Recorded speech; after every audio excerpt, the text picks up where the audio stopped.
and we'll start by reminding everyone that this talk is being live streamed and recorded. Going to do another session with me, and this time we're going to actually look at some more CompuCell functionality, modeling capability, and one that I am extremely excited about. And this module is on Boolean network modeling in CC3D. And I'd like to start this one with some warnings and caveats. So a couple of things here. For one, this is very new functionality. We went over this at the annual workshop last year, and at that point, this functionality was a week old. And to my knowledge, I believe that I'm still the only person who actually knows how to use it.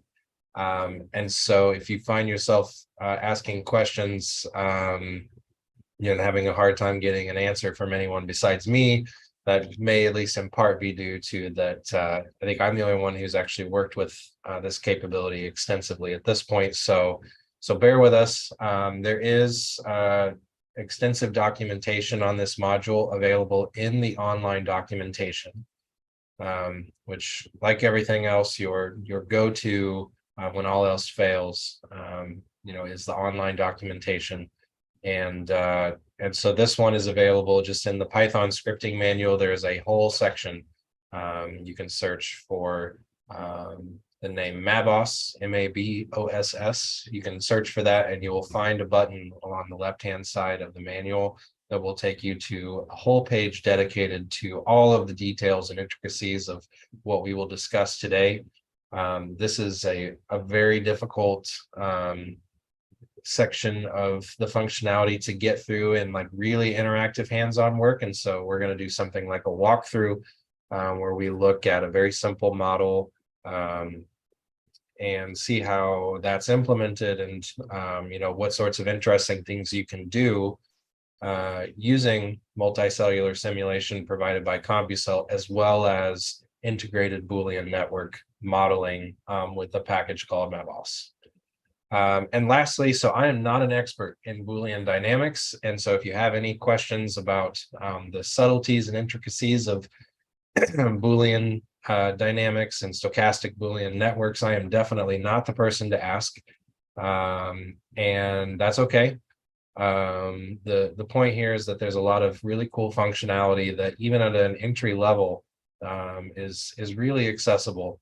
And I think that in a lot of ways, we'll be able to piggyback off of the work, like the extensive work that you've done in your learning process with antimony and the ODE models. And so with that, let's just dive right in and let's see what this looks like. So a Boolean network model, conceptually drawing out a Boolean network model looks remarkably similar to a lot of the regulatory networks that you very often see in the literature. An example of this shown here on the right. So this is a depiction of a Boolean network model that can and has been executed in CompuCell using the functionality that we will survey today. So this is a model of the cell cycle. And a Boolean network model describes objects and processes in terms of network, where each node represents something that can be in one of two states, either high or low, true or false. And the dynamics of that network are then described as interactions between those nodes, where different logical conditions describe future states of each node. And for stochastic Boolean network models, describes them in a stochastic way. And so, again, here shown on the right, so you can get a sense of, say cyclin B or C or E or whatever you might be looking at, CDC20, you can see that there are effectors where nodes inhibit other nodes or promote other nodes. In an implementation of a stochastic Boolean network, this is written in terms of probabilities of changes in node state as dependent on the logic of its dependencies. And, in a lot of ways, this is quite reflective of the actual biology in at least in terms of how we tend to understand it in regulatory networks and whatnot. We do tend to think of all of these complex signaling pathways in terms of things activating or inhibiting other things which have downstream effectors and second messengers and so on and so forth. And in a lot of ways, the Boolean network models are a really convenient way to represent those dynamics, at least qualitatively, not quantitatively, in the sense that you're not going to pull detailed predictions of the concentration of a particular species inside a particular cell at a particular time.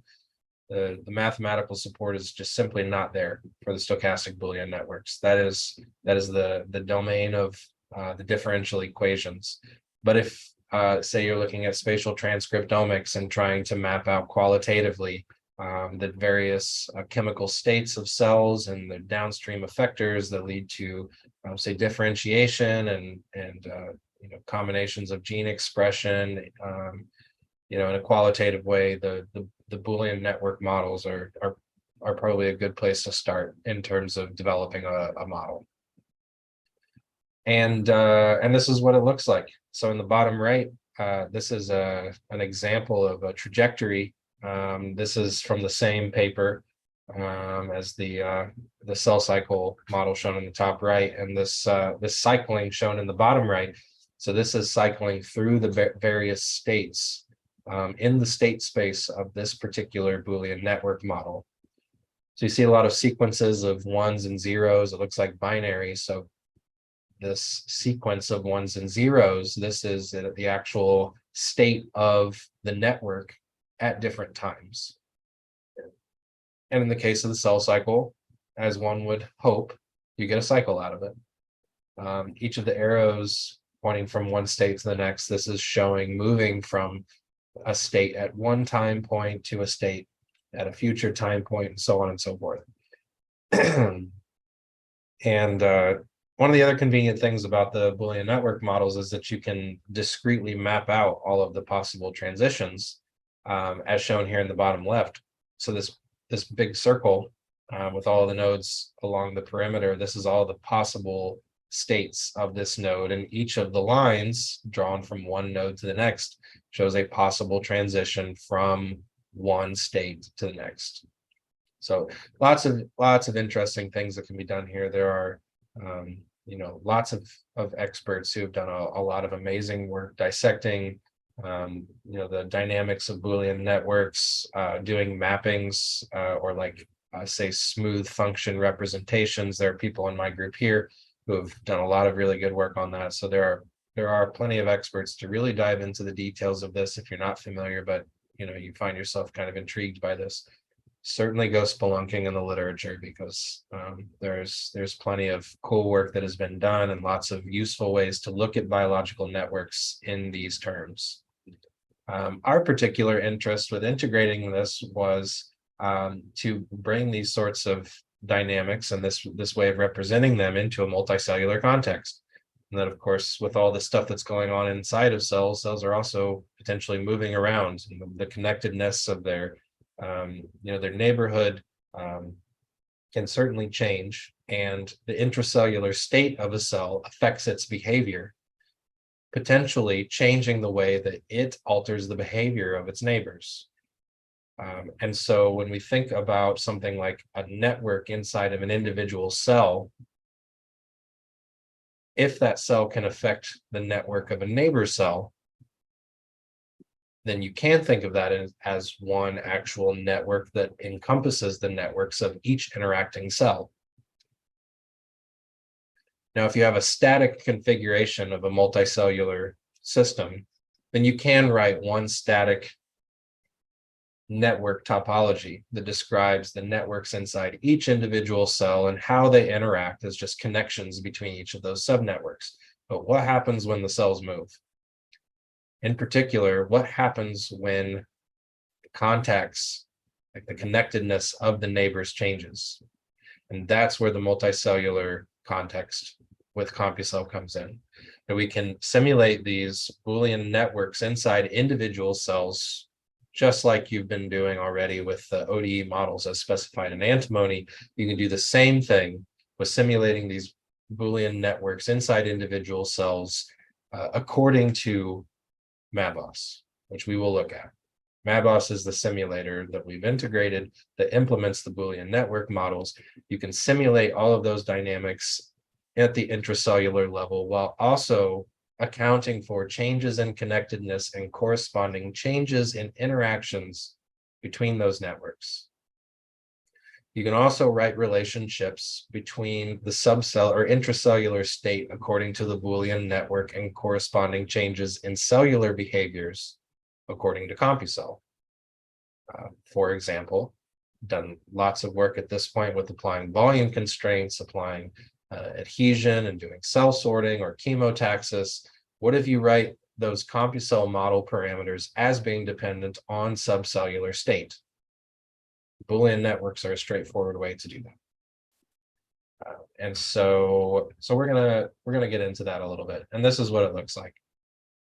So MaBoSS, as I said, is an existing simulator for stochastic Boolean networks that is developed and maintained by no one associated with CompuCell.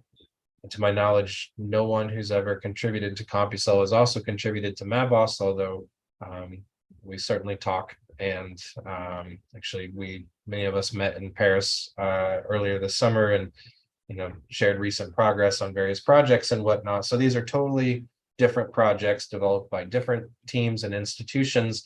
And this functionality takes the work that's been done on MaBoSS and brings that into a multicellular context in CompuCell as is. So this is not a port of CompuCell that specializes in integrating MaBoSS. This is not a separate project. This is taking MaBoSS as you would find it as distributed by Gautier and company at Marie Curie, and just dropping it right in CompuCell and making it accessible in the same way as antimony, SBML, CellML, and Roadrunner. So much in the same way as you've been defining ODE models according to antimony and then attaching them to individual cells or creating instances and say assigning those to like global properties like we did in the previous module with the immune response. You can do all of that functionality as well, but instead using a stochastic Boolean network, or I should say an arbitrary number of stochastic Boolean networks according to your application. And this is an example of what it looks like. And we're actually going to do a walkthrough of the first half of building this simulation shown here on the right. So this is an adaptation of the cell cycle model that we looked at in the previous slide, which was developed back in 2006, and coupling that to delta notch signaling. And the delta notch signaling being what you see shown mostly here in the top left subfigure.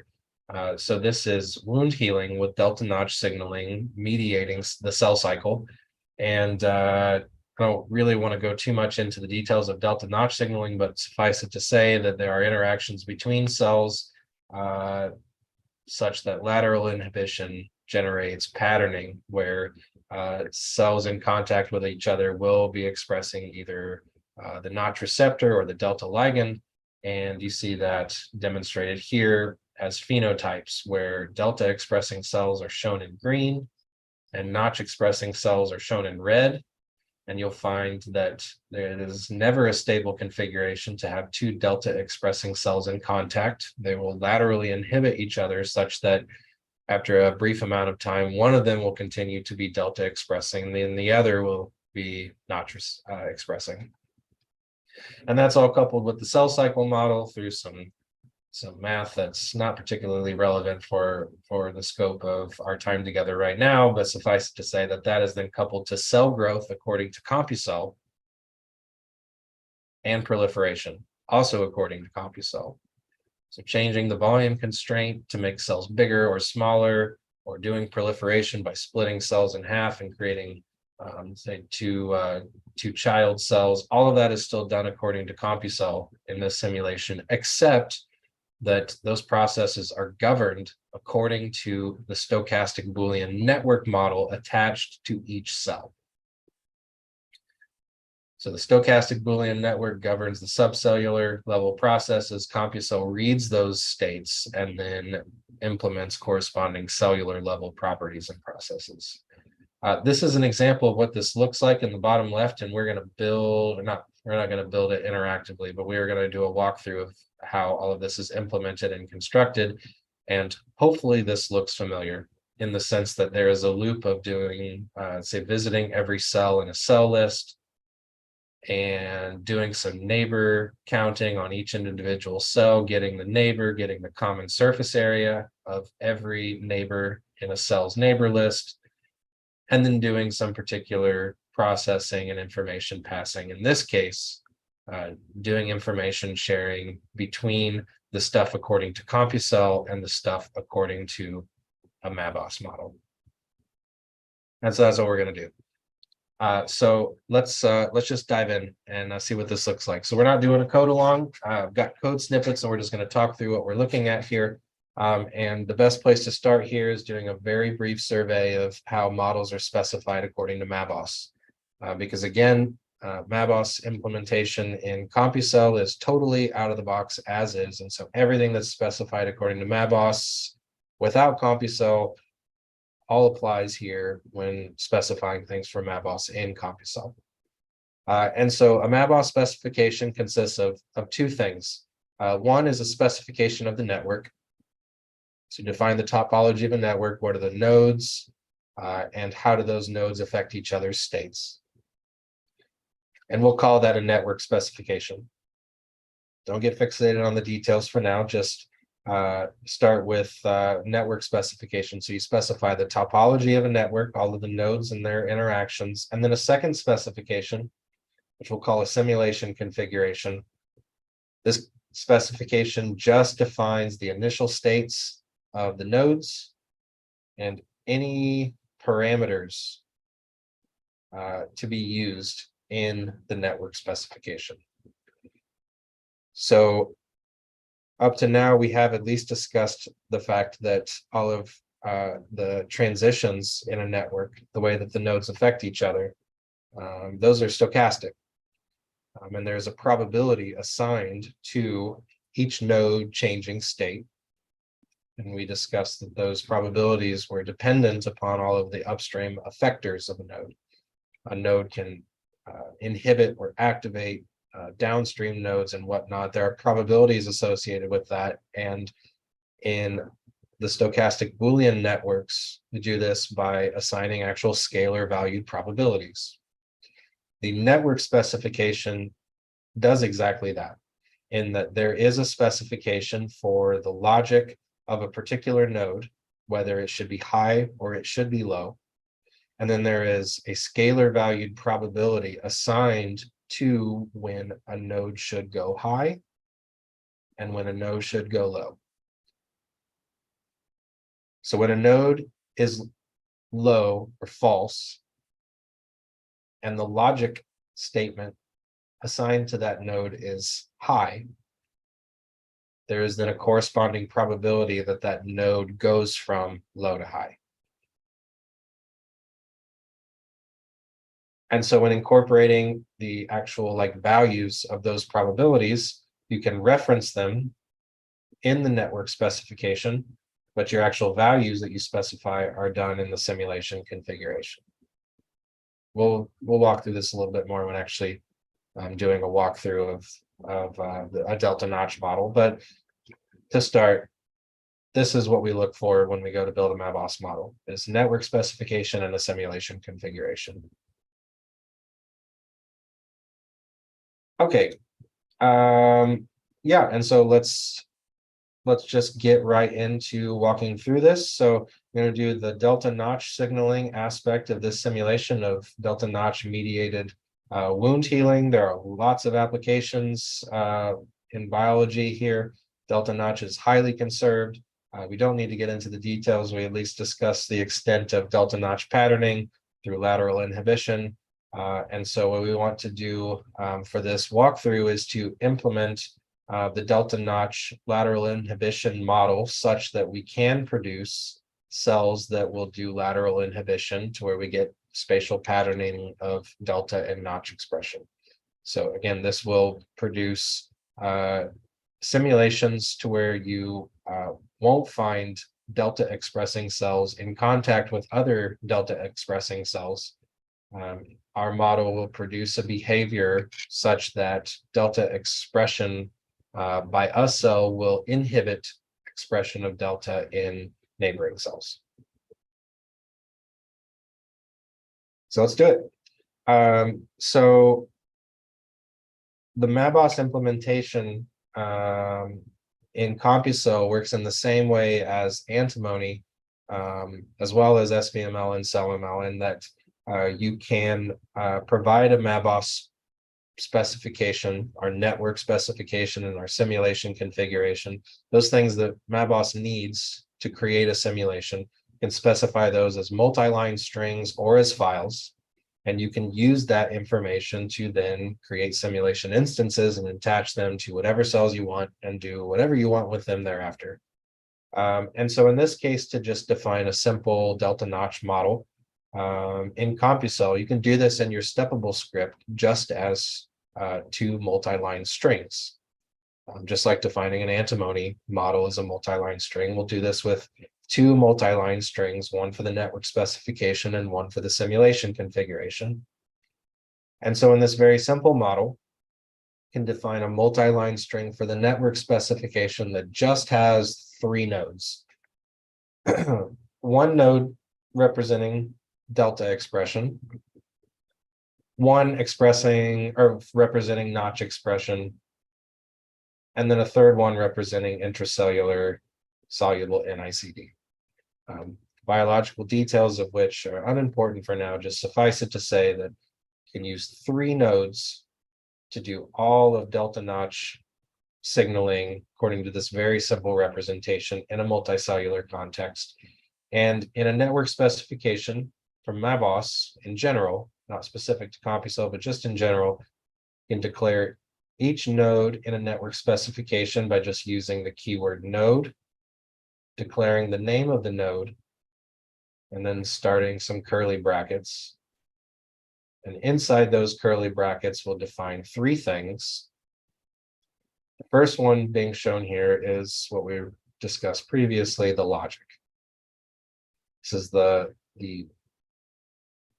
logical statement of what the state of this node should be as a function of other nodes. Now, again, in this network, there are delta, notch, and NICD nodes. And so you'll notice that for delta and NICD, the logic statements refer to other nodes in the network. And in this case, we'll say that delta should be high if both notch and NICD are low. And for those of you who don't recognize this, this is just ordinary C++ syntax.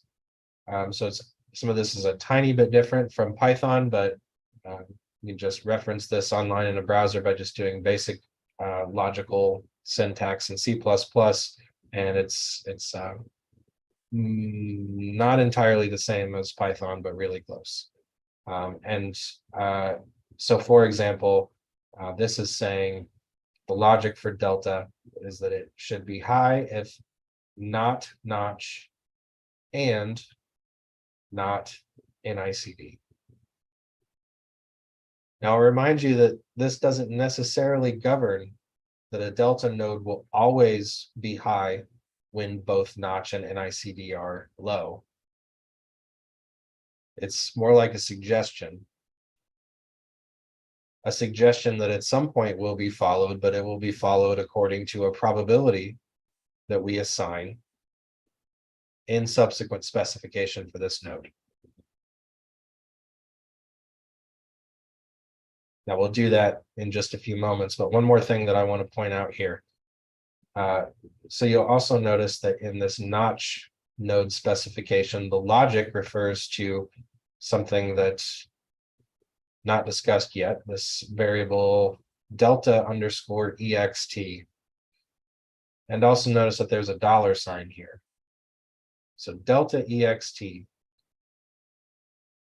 Delta ext here is a usage of MaBoSS support for model parameters. So recall that our MaBoSS specification will also include a simulation configuration. And that simulation configuration defines both initial states and model parameters. Delta ext will be a model parameter. And we tell MaBoSS that we're using a model parameter that's in the simulation configuration using the $sign. So this says that the logic for notch is that some model parameter delta underscore ext is greater than 0.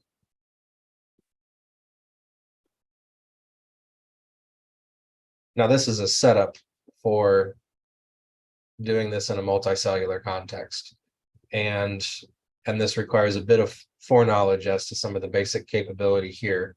And we can just hash it out now. So in CompuCell, you can change the model parameters of a MaBoSS simulation at any time in simulation. And in this case, we can say that our MaBoSS model parameter delta underscore ext represents the contact area of this cell that's shared with delta expressing cells in its neighborhood.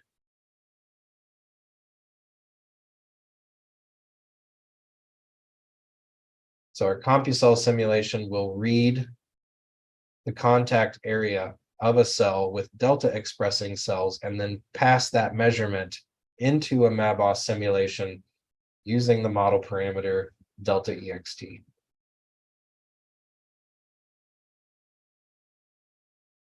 And then hearkening back to our basic concepts here with lateral inhibition, notch should be expressed in this cell if it's in contact with delta expressing cells.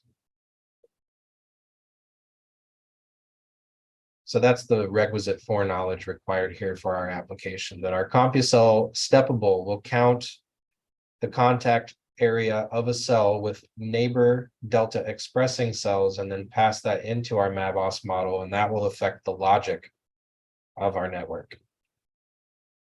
And this is how it's done, at least on the MaBoSS side. All right, so let's continue on because we've got a bit more to cover, and of course we can do questions to revisit this as necessary. So this is the rest of the specification for a network specification. And you'll notice that for each of these nodes, there are two more variables specified, rate underscore up and rate underscore down. And these are being assigned stuff, which you can neglect for now. Rate underscore up defines the probability at which a node should go high according to the evaluation of logic. So when a node is low and its logic evaluates too high, the node goes high with probability rate underscore up.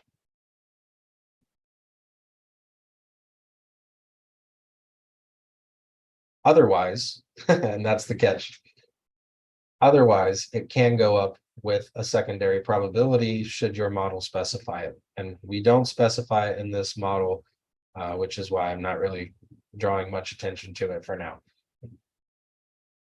The Boolean networks actually allow you to specify probabilities of going up or down based on whether a logical statement is evaluated to either true or false, and that's maybe more complicated than is really relevant to the scope of our discussion. So for now, suffice it to say that this pattern here describes the probability of a node going up if it's down, and likewise for this rate down, the probability of a node going down, given that it's up.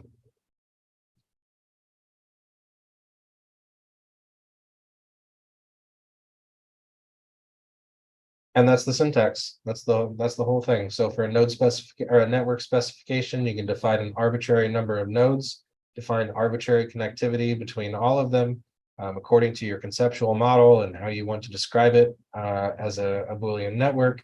And you can follow this pattern and implement your network. And that's one half of your specification for implementing in MaBoSS in general, but also in CompuCell 3D. So let's move on to the second half. And I think this one's maybe more straightforward. And so I think we can probably blast through this. So the second half of the MaBoSS specification, a simulation configuration. This has 2 points of syntax that are at least relevant to us. First one being how to declare a variable, like our variable delta underscore ext. In the simulation configuration, this is again declared beginning with a $sign. So you tell MaBoSS that you're declaring a variable, some parameter, really, is how this should be written, with a $sign. You could do that in the simulation or the network specification to use these model parameters or variables, however you want to think of them. You can reference them in your network specification using the $sign, and you can also declare their values in the simulation configuration with the $sign. And secondly, you can declare the initial state of a node. As I remember, MaBoSS will assume that your initial states are false. The documentation will tell you, but if I remember correctly, they assume that the initial state is low or false, but you can explicitly specify the initial state of each node in your network by first declaring the name of your node, and then a dot, a period, and then iState. So node.iState equals 0 will tell MaBoSS that the initial state of your node named node is low or false. And so for this delta notch model, this really just uses 2 parameters, one of which is just always the same. It's never changed by the actual CompuCell simulation, but the other is very closely coupled with the states of each individual cell in its neighborhood. In this case, there's a variable declared fast, and this is just the rate of probabilities when they are non-zero. So when a node should go high or when it should go low, that probability is not 0, it will be variable fast.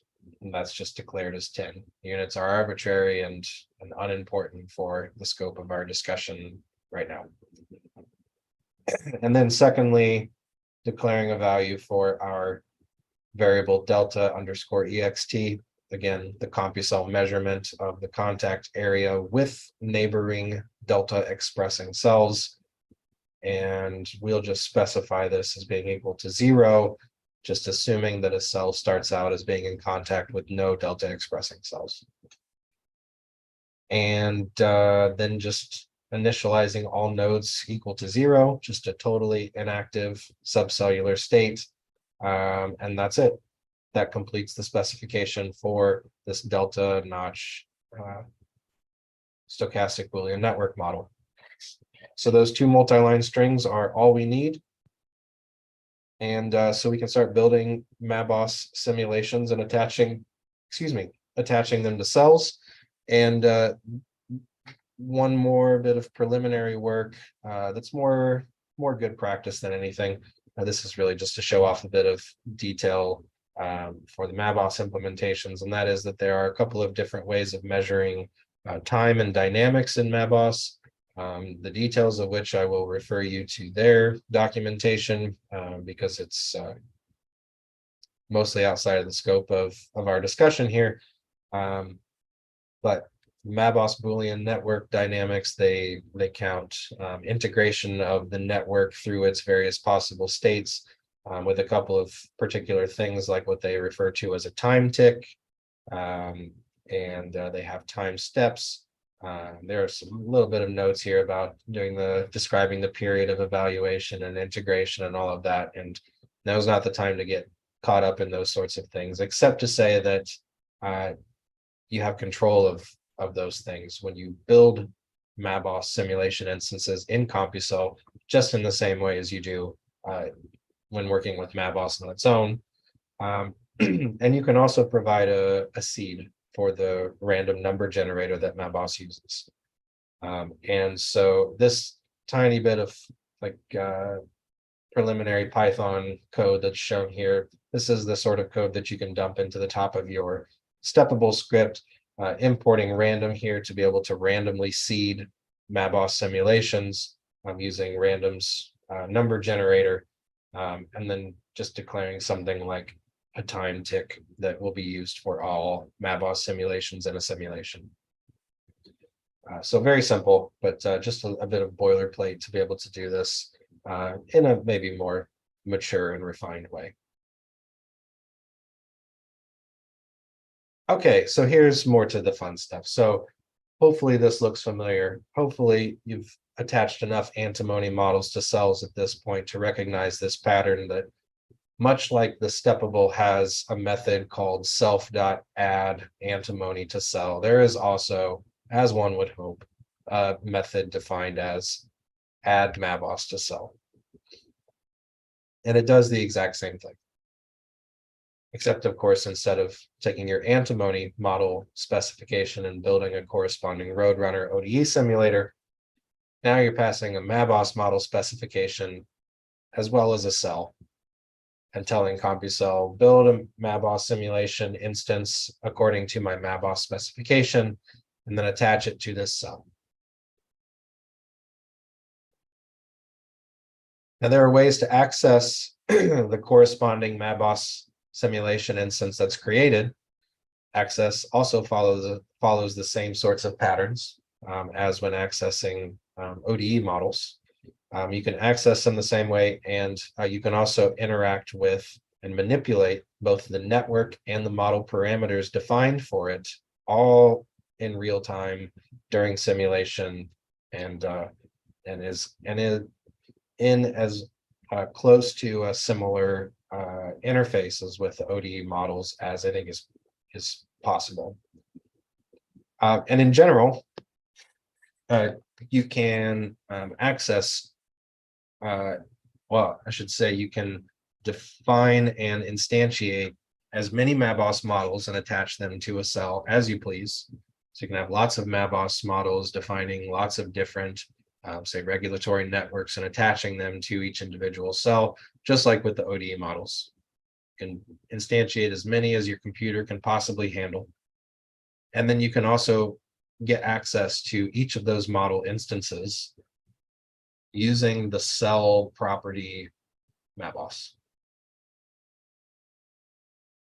So just like you've been accessing ODE models using cell.sbml, and then using dot and the name of your model, you can do the same thing here to get a Boolean network by saying cell.maboss dot and then the name of your model, where you assign the name of the model in the exact same way as with the antimony, SBML, and CellML models.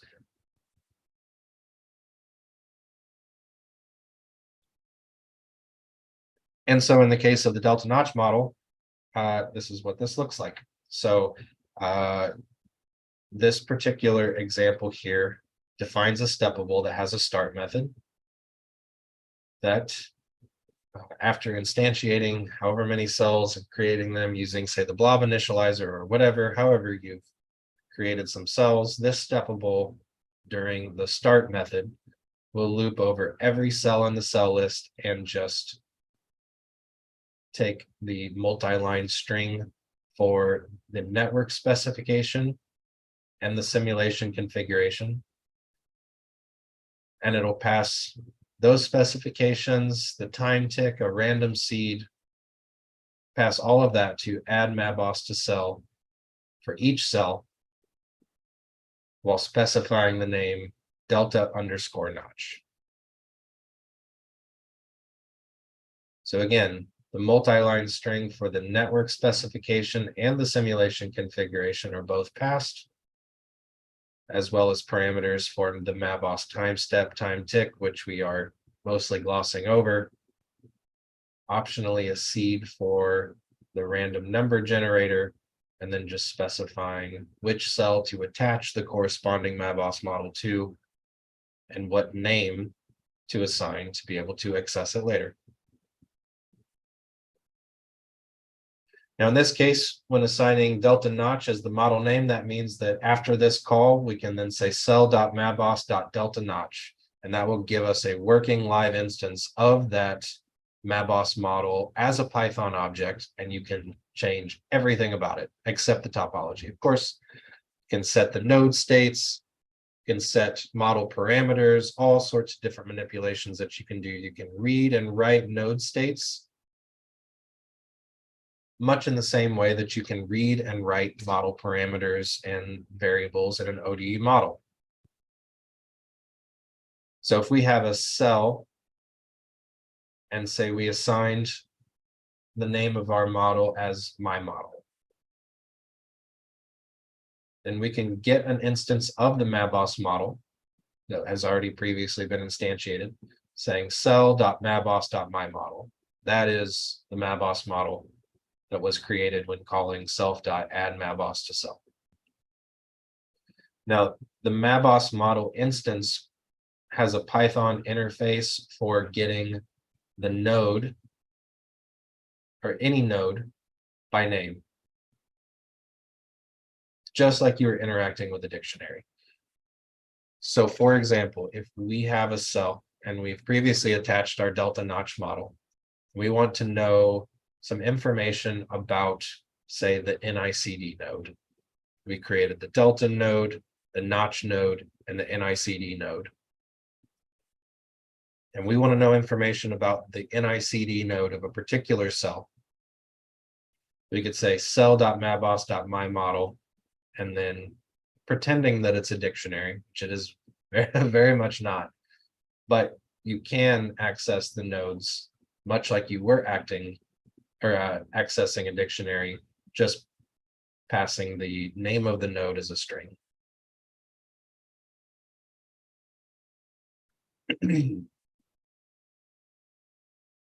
Now you can also access all of the model parameters that you previously defined in your simulation configuration using the syntax that is shown here. This is quite particular to MaBoSS, and without discussing any of the details of their architecture whatsoever, just suffice it to say that everything concerning model parameters is stored in what's called a network symbol table.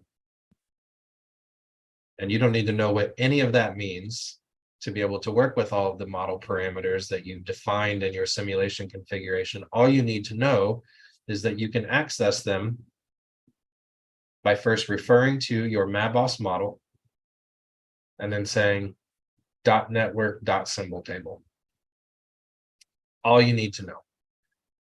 cell.maboss.myModel.network.symbol table, and you can then access every model parameter using the name of the parameter that you want to either read or write by just interacting with it like a dictionary. So if we, for example, have a cell, we've instantiated our delta notch model, and we've, say, read the total contact area of our cell with delta expressing neighbor cells, we can assign an updated value to our model parameter delta ext, the one that we said was our placeholder that CompuCell would assign to affect the logic of the notch node. This is how we would do it. cell.maboss.myModel.network.symbol table. And then, as if we were interacting with the dictionary, we would just use a key of delta ext, exactly the name of the parameter that we want to change, and just assign it a value, say of 2. And that update will immediately be reflected in your MaBoSS simulation instance.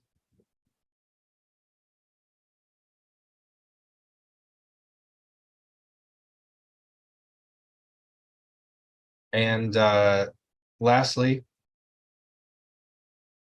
you can time step every MaBoSS simulation instance, no matter what you attached it to, whether it's attached to anything.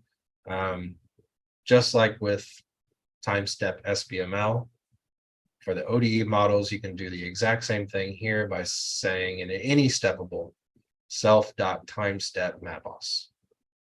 That will integrate every MaBoSS simulation instance attached to every cell, no matter what steppable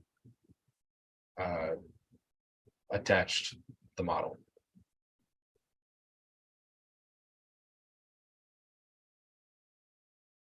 All right.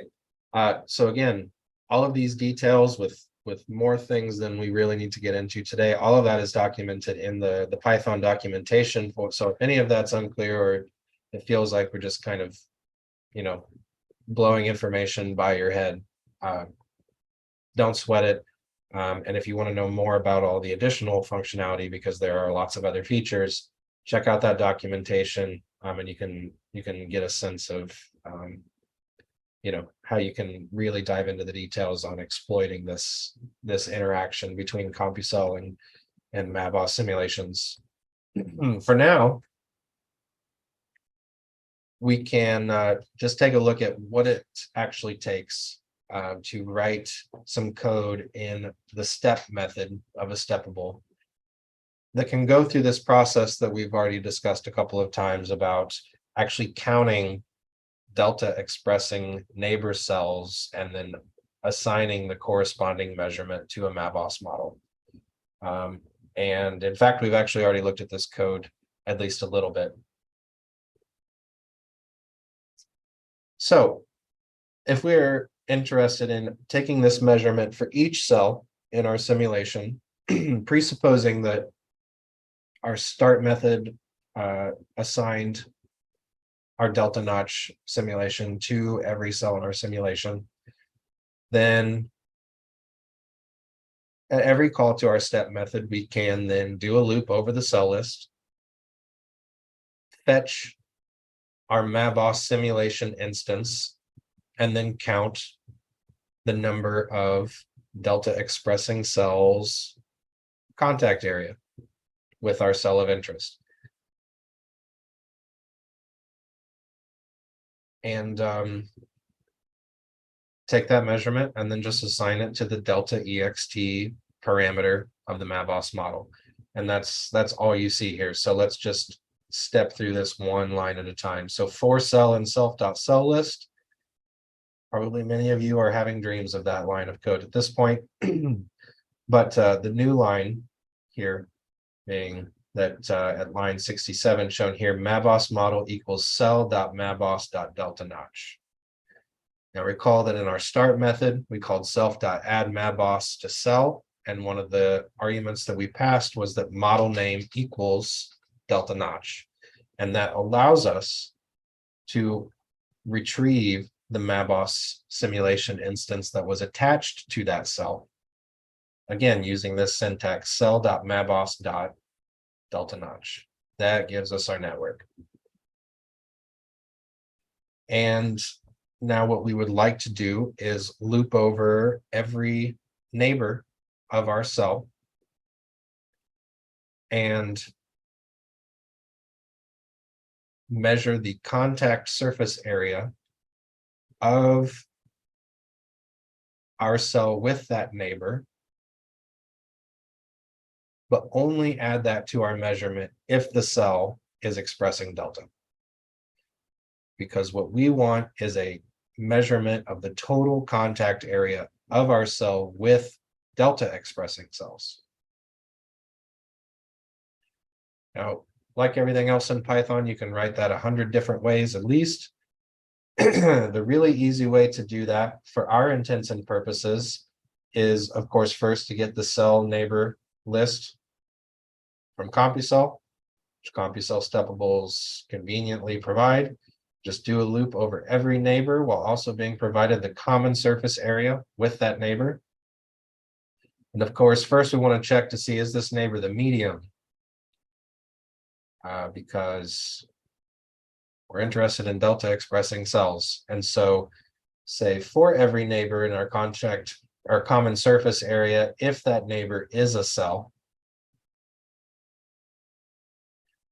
then get the delta notch model of that neighbor, which is what you see here, neighbor.MaBoSS.delta notch. So we have the MaBoSS model of our cell in our loop, and also the MaBoSS model of one of its neighbors. And then we do a summation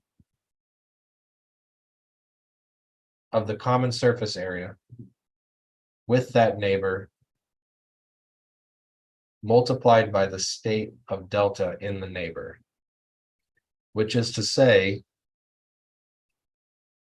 only add the common surface area if the neighbor is expressing delta. Because we can get the actual Boolean value of a node by just asking the network first for the node, and then using this property state. State is a Boolean value that is the actual state of the delta node. So if our neighbor cell is expressing delta, then we can just refer to the delta node as if we were interacting with a dictionary, say dot state to get the Boolean value of the node, cast that as an integer, and then multiply by the common surface area. If the cell's not expressing delta, then this integer will be 0, and we don't add anything. But if it is expressing delta, then this integer will turn out to be 1, in which case we add the common surface area with that neighbor. Now, we do that summation over a container that's declared here at line 68, num delta ext. This is just initialized as 0, and we just add those measurements to that value, the result of which then gets assigned to the delta ext model parameter for our MaBoSS model. Now this casts here as a float. This is really just to make it work. Details here are not particularly important except to make everything execute smoothly. The important thing here is that we're doing a summation by counting measurements of both MaBoSS network configurations, but according to a CompuCell configuration, which is the connectedness of the neighborhood. And then transmitting that information back to our MaBoSS model to have corresponding effects on future network states.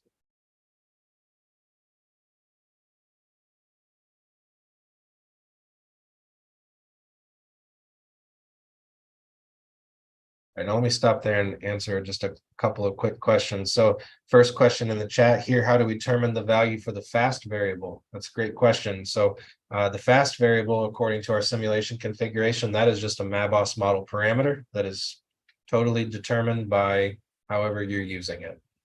So this is like the fast variable is really just a model parameter in the sense of that for a simulation, you define a volume constraint with a model parameter and a volume constraint value. So that's just a static model variable that was arbitrarily assigned here just to do something interesting. Second question from Sharon, the model topology is fixed and you cannot remodel it on the fly, correct? Once a topology for a network is declared and in an instantiated MaBoSS simulation, it cannot be changed.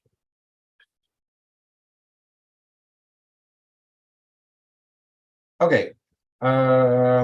So then let's look at the second half of this. So this first part of the step method goes through and calculates all of the common surface area of delta expressing neighbors for each cell, and then passes that information to the Boolean network for each cell. So now every network in the simulation has an updated value that reflects delta expression in its neighborhood.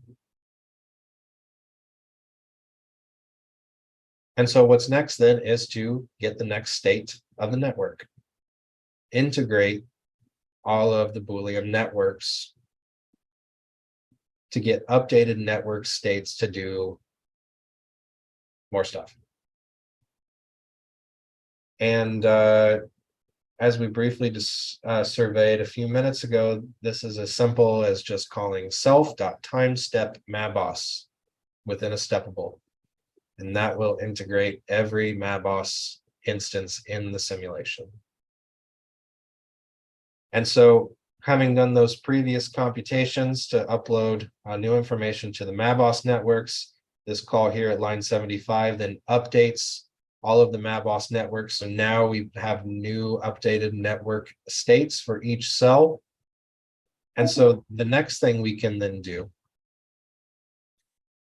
is update model information according to CompuCell as a function of Boolean network states. We can make changes to properties and parameters governing processes, do all sorts of events in CompuCell, but make those things governed or at least affected by subcellular state as described by the Boolean networks. And the example that you see here is about the simplest use case I could really think of, which is to change cell type. The videos that we looked at tried to convey a sense of the patterning with the delta and notch signaling by showing delta expressing cells as green and notch expressing cells as red. This is what does that. This loop that we see here will read the state of both the delta and notch nodes according to a cell's network, and then change that cell's CompuCell cell type accordingly. Now, before we proceed, consider the possible consequences of doing something like that based on everything you've learned so far. Volume constraints, chemotaxis, diffusion processes like secretion and uptake, all of the things that potentially can be governed just by cell type, all of that can be coupled then to the intracellular description of a cell based on the Boolean network. All of that can be made dependent. All of those agent-based model, cell-based stuff in CompuCell, all can be coupled in this simple of terms by just changing cell type based on criteria corresponding to subcellular state. Now, in this really simple application, this simulation just declares cell types for inactive, which is the neither delta or notch are high, so neither delta nor notch expression. Delta cell type for cells just expressing delta, a notch cell type just for cells that are just expressing notch, and then a cell type astutely named both for cells that are both notch and delta expressing. And probably you could read this without me describing it, but we can do it anyway for the sake of it. We'll do another loop over the cell list. Get the MaBoSS model for each cell, cell.maboss.delta notch. Now, I'll remind you that before this, we updated the state of our Boolean networks according to the stochastic Boolean network dynamics. Every MaBoSS model got integrated, and now we're just going to go through and update the type of each cell based on the state, the new state of the network. So this will get the MaBoSS model and then get the value of both the delta and notch nodes again, You can get those nodes by just interacting with the MaBoSS model as if it were a dictionary, using the name of the node as a key, and then you can get the Boolean value using the property state. So the value of delta equals MaBoSS model key delta dot state. Likewise for notch, using the key notch, and then just following the instructions. If delta and not notch, then the cell type gets changed to delta. If delta and notch, the cell type gets changed to both.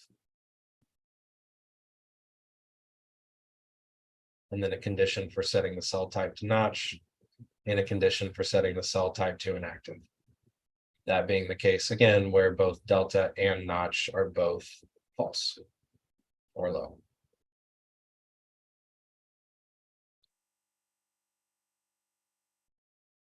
And that's the first half of this simulation here on the right.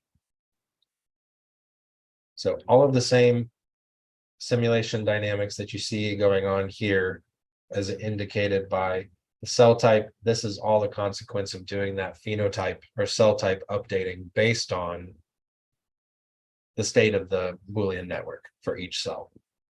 Except that this simulation takes it quite a bit further in both coupling those delta notch dynamics with the existing cell cycle network that we looked at earlier in our time on this module, but also goes through and assigns some cellular properties and processes governing changes in cell size and eventually division.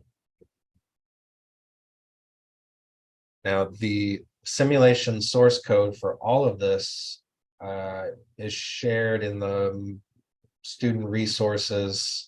Hayden can verify that and let me know if somehow I uploaded that in the incorrect place.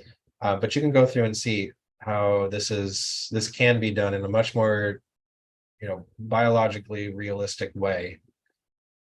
And what I mean by that is that there are biomarkers that are associated with corresponding cellular properties and processes that you can reflect in your simulation. For example, with a Boolean network for, say, the cell cycle, it is possible to define something like a subdomain of the state space of your network and say, in this state space with, these certain nodes always being low and other certain nodes always being high, and then even more nodes that doesn't matter. In this state space, my volume constraint is this value. And in this other subdomain of my state space, my volume constraint is that value. Or when my Boolean network finally reaches some particular state, proliferation happens. My volume constraint goes back to something like a baseline. All of these different cellular level and multicellular level properties and processes that we've been working with, and that, the overwhelming majority of previous CompuCell work, it's all been done at that level. All of that can be coupled with all of these Boolean network state dynamics, and it can look really as simple as what we've walked through today. And this is all just me meandering on what I've already said. So let me turn it over to you, Hayden, yeah, we can see how we can best proceed with the rest of this time, or maybe do an early lunch.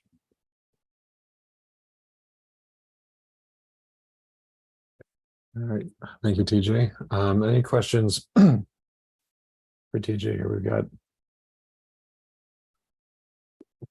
sorry. My throat's been very scratchy today, I apologize. We have about 15 minutes here. We can use a few of that for Q&A. If anybody has any requests of anything specific to look at. I have a question for TJ. Yes, go ahead, Pedro. can you evolve the network in time? For example, strengthen connections, weaken connections, create more nodes, etc. on the fly? Yeah, that's a good question. So the one thing that is static in an existing simulation is the topology of the network. You can assign variables for like you can assign parameters for both the logic and the probabilities of different nodes, and then change those parameters during simulation, like we did with the model parameter delta underscore ext. So that that model parameter was being used to govern the logic of the notch node.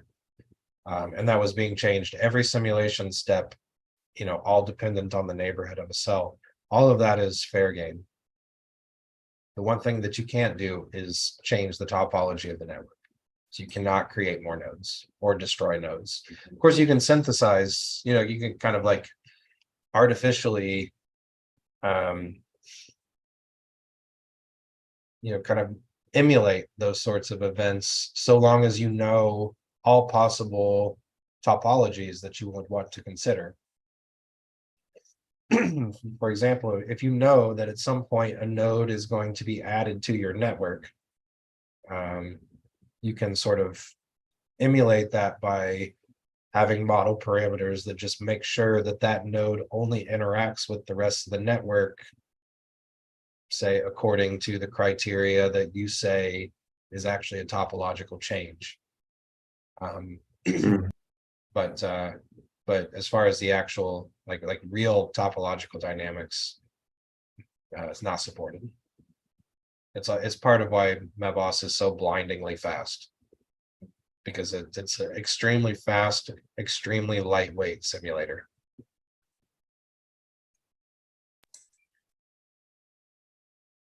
Very good, thank you.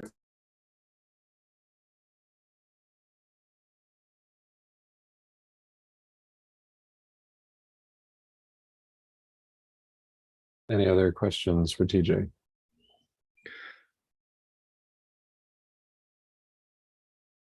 I see a question in the chat asking, how is the rate up and rate down? How do those correspond to the MCS?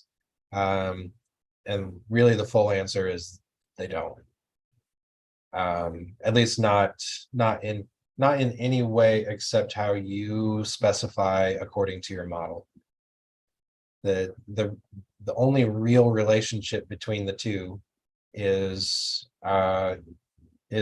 according to your code, in that a MaBoSS, or really all MaBoSS simulations, are all integrated one step whenever you call self.timestep MaBoSS.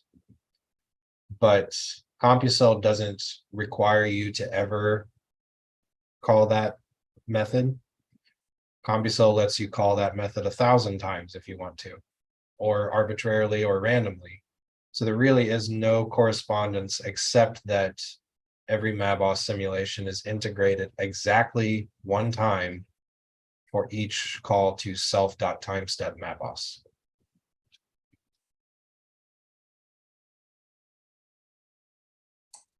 So TJ, let's say you are doing, for example, a evolutional simulation where you have, for example, a predator cell and a prey. So you have different inputs to each cell, and they make decisions based on, for example,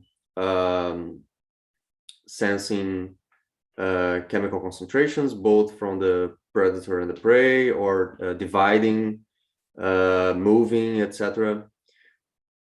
Do you think a Boolean network would be adequate, or a neural network would be better, in your opinion? I've seen both.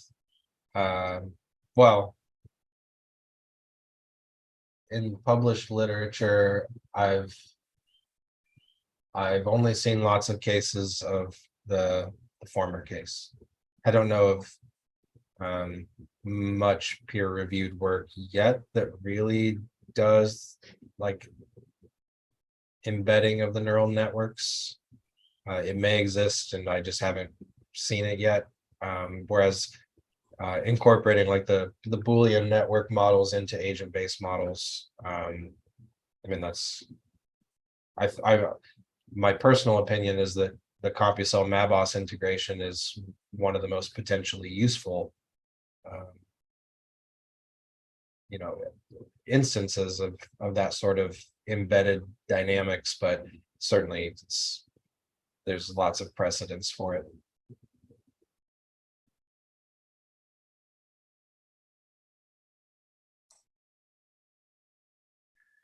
Yeah, the problem I see between in the Boolean network is that you have to specify the network beforehand. So you need to know how it happens. Well, I mean the Boolean network models, you know, when attached to an individual agent, it really just serves as something like a decision-making process, accounting for current state and external signals, but only in terms of an individual agent and its environment. You know, changing topology to account for changes in connectedness between networks is a, you know, it's a different thing, and certainly not within the scope of like how MaBoSS is deployed in CompuCell. Again, because there is no way to change the topology of a network, but requiring to change the topology of the network would presuppose that you're trying to write a network for all possible configurations of connectedness, as opposed to writing a network for the internal decision making of an individual agent, and then updating the interactions between those networks using some embedding, like CompuCell's embedding of MaBoSS.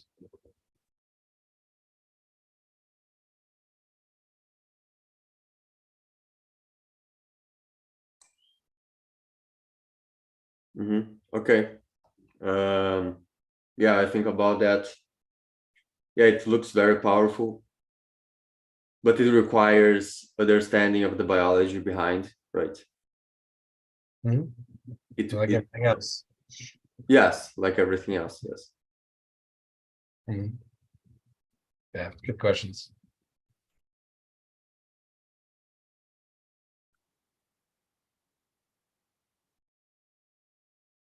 All right, give us just 1 second here and then we'll launch the module experience poll. Anybody else have any questions for TJ?